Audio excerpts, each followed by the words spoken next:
now 14 minutes after 7. This is Morning Express, today being Tuesday, the 6th of September.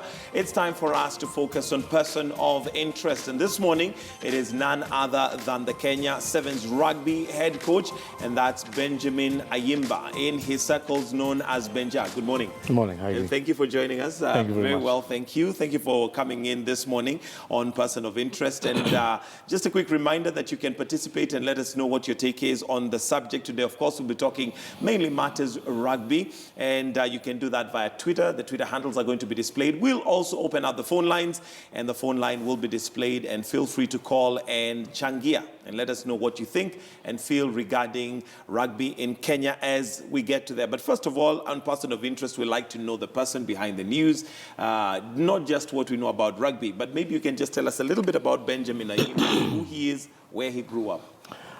Benjamin is a humble boy from Kibra, which many people have called Kibera for a long time. There's that. Actually, take pride in its original name. Kibera. Yeah, Kibra. Kibra. Kibra is actually Kibra is the original name. Yes, it means forest in Nubian. And at what point did it change to Kibera? No, because I think pronunciations. Pronunciation? Yeah, pronunciations. Okay. Just like we have a lot of corrupted places like Dagoretti being the Great Con and stuff like that. Yes. Absolutely. So it's one of those. We're trying to pronounce it the usual way we know. So I think that's how it came up. I'm not really sure how it was changed to that. But I grew up in a place called on a road called Karanja Road, which was bordering Makina. At that point, we actually where we lived, Makina was the closest neighborhood, and then we had Line Saba down the line, Kachukira as we went down to Kianda and all that. So that's where I grew up most of my younger life. Then we moved out to Ayani. Eventually, Mom moved out to, when I went to secondary school, she moved out to Moja, and most of my secondary school I was there. Then she moved again to Buruburu. But Kibra is where I take my pride That's where you literally grew up. You are not by any chance in Kakamega Boys? Never. Which seems to have churned out quite a number of talented rugby. It's only recently they have. Okay. The main form for rugby when I grew up was from the Nairobi schools, because it was again played in the Nairobi schools. Right. So you had the Nairobi school patch, and then you had changes, and then you had Saints. Yeah, those schools. Rift Valley Academy. Yeah, Rift Valley Academy. And with time, when the game was demystified and it became everybody's sport, then we started having the stronger boys coming up, the barefooted boys.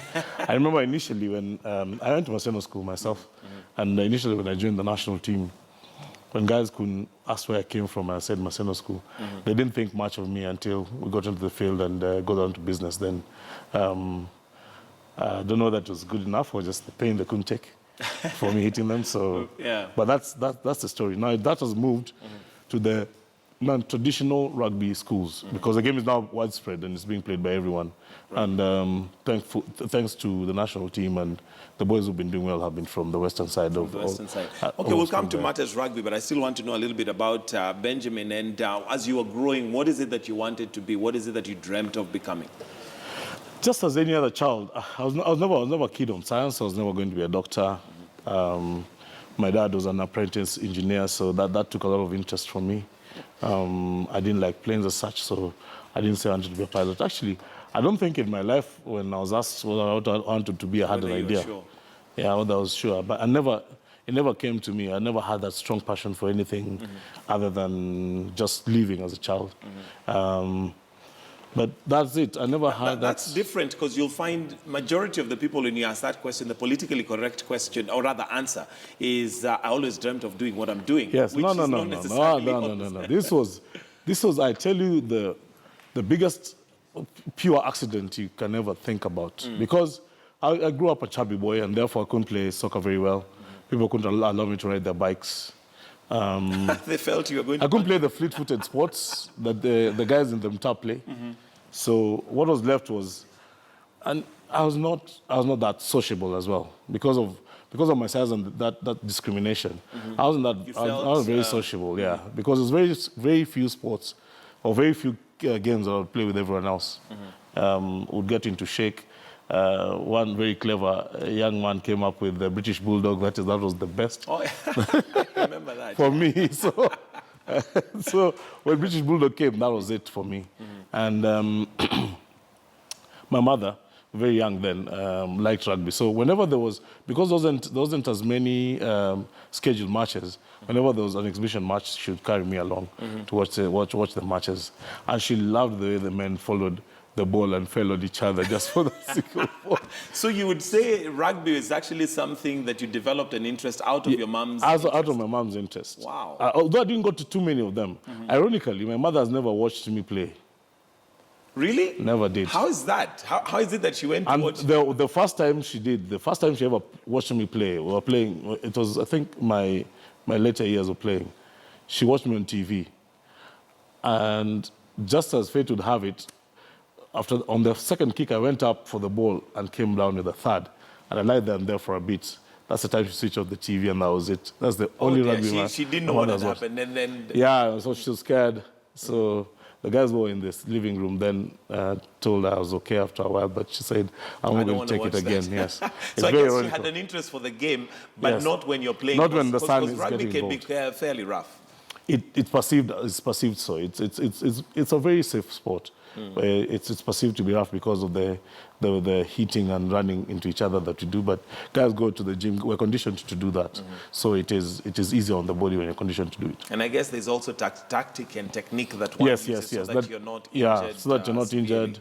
Yeah, there's things you learn along the way that make you play it safer, and of course safety first in our sport. So you learn more how to be safe than.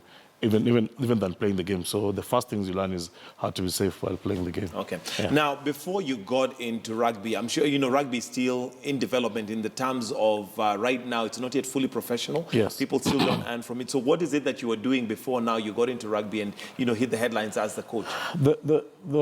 I did what many would call hustling a lot. I sold fish for... I took fish from Kisumu, brought it to Nairobi, and took it to Mombasa. I hope it was not the Chinese fish. No. Then the Chinese are not infiltrated as that much. Yeah. Fish was it was when the ships docked a lot. There was a lot of demand for tilapia and fillet tilapia. Then there was a bit of money we made, and a friend of mine swindled me out of the business. I sold insurance for a while before I just decided. Let me follow my calling. Let me just concentrate on this rugby. And I did, of course, to the dismay of my mom, who thought I should go to college and become an accountant or something more professional looking than more playing professional, games. Yes. Yeah, it was a difficult time because I moved out of home. I started a family then when I was pretty young as well. So for me, it was about what I really wanted to do. I think I realized, as you're saying, I didn't realize what I wanted to be until I was introduced to the game of rugby when I was 14 in Maseno school. I thought, this is something I want to make better, And my mom, I remember telling me, nobody has ever done it for a living. Right. And I want something good for you. I think you're a kid that can make the best out of his life. And I said, this is what is going to do it. How did you overcome that what would I call it, that balance? Because I know there are so many people who possibly feel they have a passion to do something, but when you look at it in terms of it paying and, making sure that you make ends meet, it does not do that. And by the words of your mom, she possibly would have wanted you to play rugby, but not as a profession. Not as a profession, yes. And sometimes it's difficult because your dream is what you see. I can't be in your dream, so I wouldn't know how far your dream is. And for me,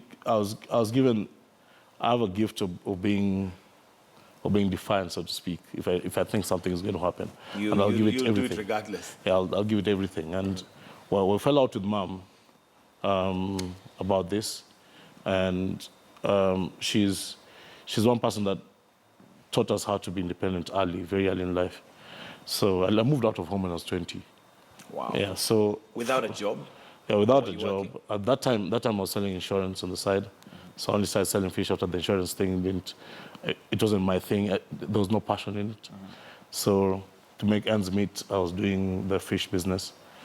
I went into a bit of coaching after that. So I was coaching I was coaching Upper Hill at the same time, playing for my club in Pala. Then didn't pay anything. So when I got into the national team, that's when we used to add 50 bob per training session for every session that we attended. It was about 3 sessions in a week, 2 sessions in a week. So that sort of thing just gave me the drive. You know, I saw the potential. I watched my turning point was watching the 1987 World Cup. That 1987 World Cup. That made me feel I knew Zil, and I watched it on tape. You know. Although it was a replay, it was not something you're watching live. I actually got a tape and watched it. Wow. I thought this can be Kenya, you know. This can be us. And then I watched the 7's, and I thought, wow, this can be us, you know. And the interest grew and kept growing, and my strength in it. And I did everything. I had my first child when I was 22, so you have to provide for him, but you can't let go of your dream, because that dream was going to make him a better person next time. How did you manage to do that? Because here you are chasing a dream and a passion, but at the same time you've got responsibilities, and you also have what I would call the norm that is against you, which is telling you, look, rugby really does not pay. And at that time, really, rugby was not even a game that you'd think of. It was not that popular. Never. In fact, one of my